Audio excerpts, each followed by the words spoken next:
നമസ്കാരം. മലയാളി വാർത്തയിലേക്ക് സ്വാഗതം. കാഞ്ഞങ്ങാട് വീട്ടിൽ ഉറങ്ങിക്കിടന്ന 10 വയസ്സുകാരെ തട്ടിക്കൊണ്ടുപോയി സ്വർണ്ണാഭരണങ്ങൾ കവർന്ന ശേഷം ഉപേക്ഷിച്ചു. പടന്നക്കാട് ഒഴിഞ്ഞ വളപ്പിൽ ബുധനാഴ്ച പുലർച്ചെ 3 മണിക്കാണ് സംഭവം.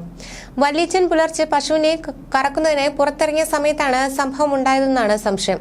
നാട്ടുകാർ നടത്തിയ തെരച്ചിലാണ് കുട്ടിയെ കണ്ടെത്തിയത്. പുലർച്ചെ 3 മണിയോടെ കുട്ടിയുടെ വല്യച്ചൻ പശുവിനെ കറക്കാനായി വീടിന്റെ അടുക്കളവാതിൽ തുറന്ന് പുറത്തേക്ക് ഇറങ്ങി. ഇതുവഴിയാണ് കുട്ടിയെ തട്ടിക്കൊണ്ടുപോയത്. സ്വർണ്ണക്കമ്മൽ കവർന്ന ശേഷം കുട്ടിയെ വീടിന് കുറച്ചകലെ ഉപേക്ഷിക്കുകയായിരുന്നുവെന്നാണ് പോലീസ് പറയുന്നത്.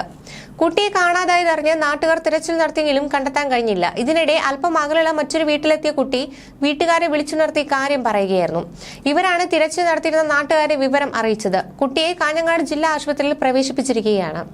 കുട്ടിയുടെ കണ്ണിലും കഴുത്തിലും മുറിവേറ്റിട്ടുണ്ട്. എന്നാൽ കുട്ടിക്ക് മറ്റ് ആരോഗ്യ പ്രശ്നങ്ങളൊന്നും തന്നെ ഇല്ലെന്നാണ് റിപ്പോർട്ട്. മോഷണം മാത്രമാണോ സംഭവത്തിന് പിന്നിൽ ലക്ഷ്യമെന്നും പോലീസ് അന്വേഷിക്കുന്നുണ്ട്. പശുവിനെ കറക്കാനായി അതിരാവിലെ പതിവായി അടുക്കളവാതിൽ തുറക്കാറുണ്ടെന്നും കറവ കഴിഞ്ഞ ശേഷം മാത്രമേ അത് അടയ്ക്കാറുള്ളൂ എന്നും വ്യക്തമായി അറിയാവുന്ന ആരോ ആണ് സംഭവത്തിന് പിന്നിൽ എന്നാണ് കരുതുന്നത്. അതിനാൽ പ്രദേശവാസികളോ സ്ഥലവുമായി നല്ല അടുപ്പമുള്ളവരോ ആകാം സംഭവത്തിന് പിന്നിലെന്നും സംശയമുണ്ട്.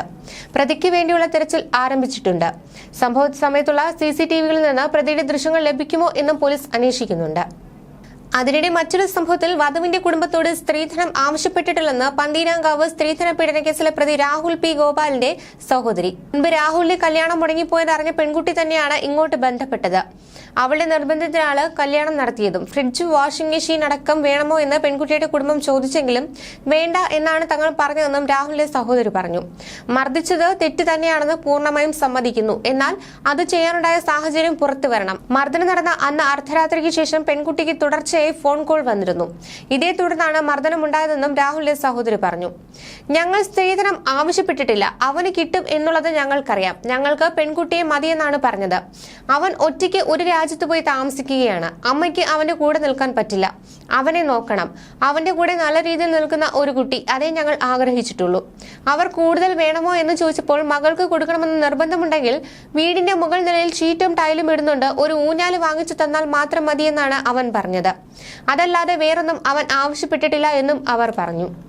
ഫ്രിഡ്ജ് വേണോ, വാഷിംഗ് മെഷീൻ വേണോ എന്നതടക്കം അവർ ചോദിച്ചു. ഇതൊക്കെ ഇവിടെ ഉള്ളതാണെന്ന് ഞങ്ങൾ പറഞ്ഞു. അതുകൂടെ ഇവിടെ കൊണ്ടുവയ്ക്കാനുള്ള സ്ഥലമില്ല.